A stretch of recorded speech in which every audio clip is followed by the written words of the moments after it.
Suku Kalang atau Wong Kalang adalah salah satu subsuku di masyarakat Jawa. Mereka ada sejak zaman kerajaan-kerajaan Jawa kuno.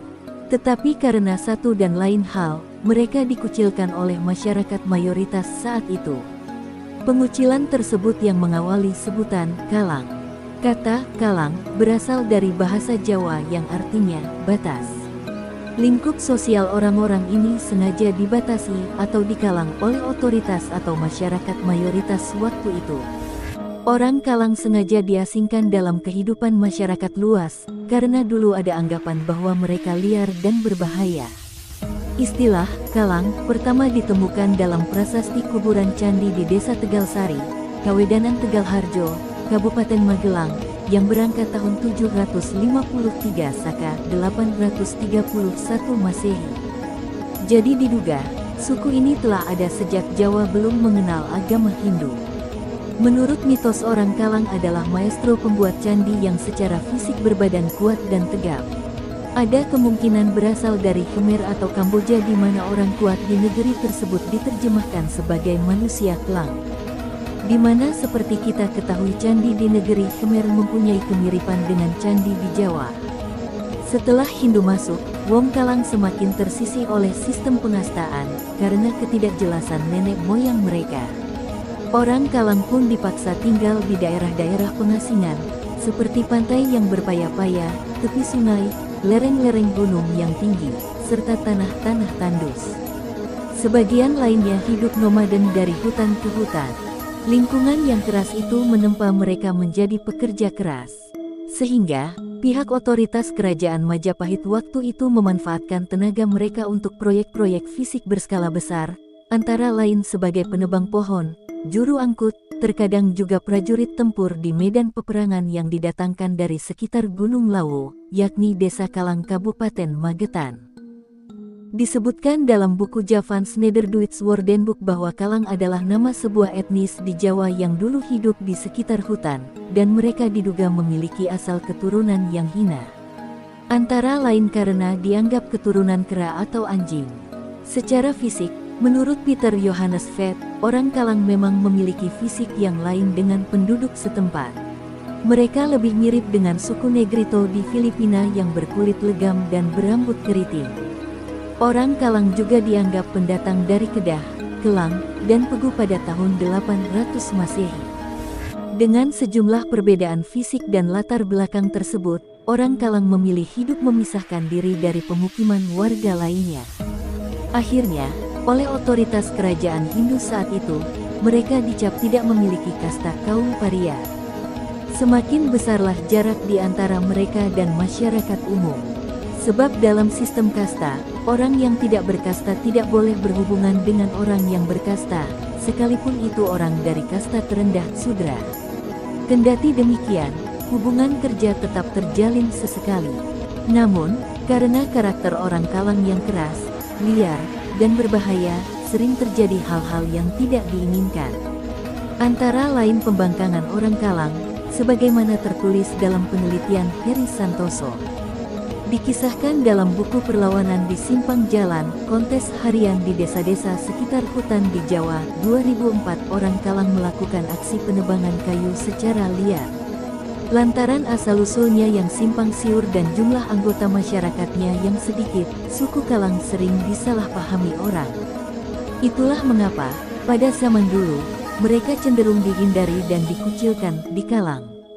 Bukan hanya itu, beredar juga mitos-mitos yang tidak bisa dipertanggungjawabkan secara ilmiah. Beberapa di antaranya sebagai berikut. Mitos ini pertama dikemukakan oleh Mitsuo Nakamura pada 1983.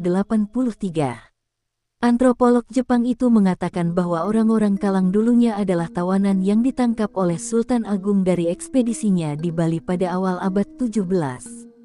Mereka dipercaya merupakan keturunan dari kera dan seorang putri, sehingga memiliki ekor pendek serupa kera. Selain anggapan bahwa orang Kalang merupakan blasteran kera, mereka juga dianggap keturunan anjing.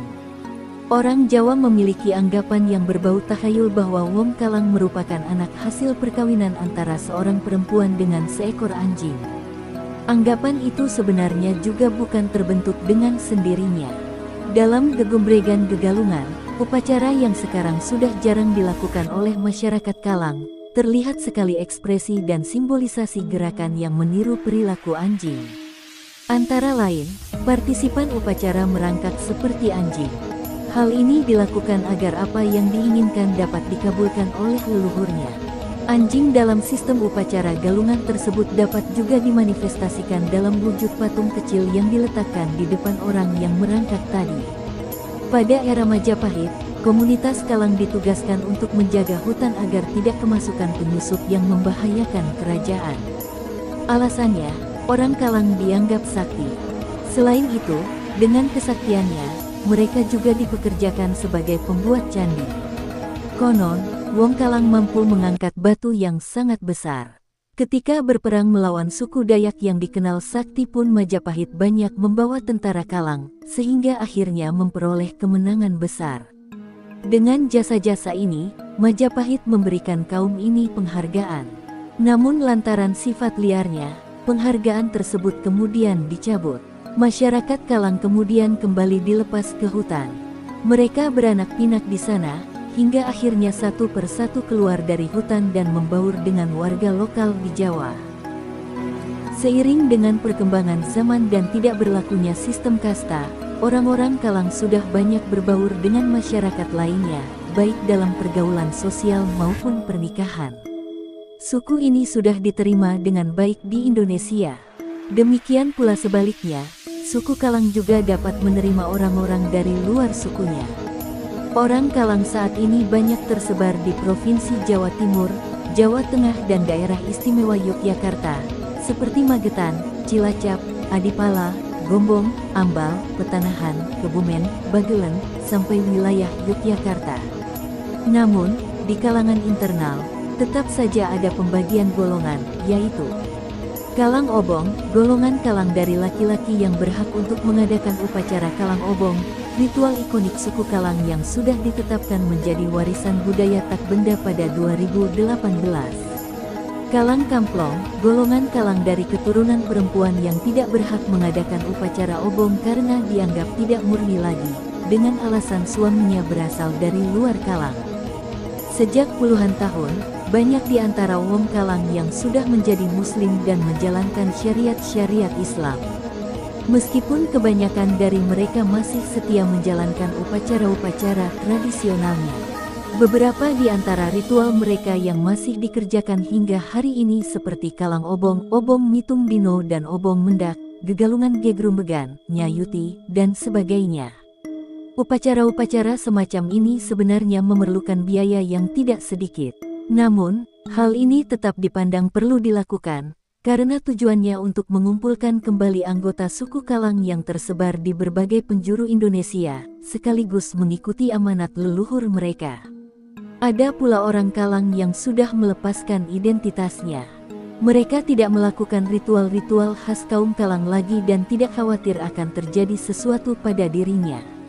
Karena sudah berakulturasi dan beradaptasi dengan baik, nyaris tidak ada perbedaan antara orang Kalang dan bukan Kalang. Umumnya, kehidupan orang Kalang sangat teratur dan makmur. Banyak keturunannya yang sukses menjadi wirausahawan.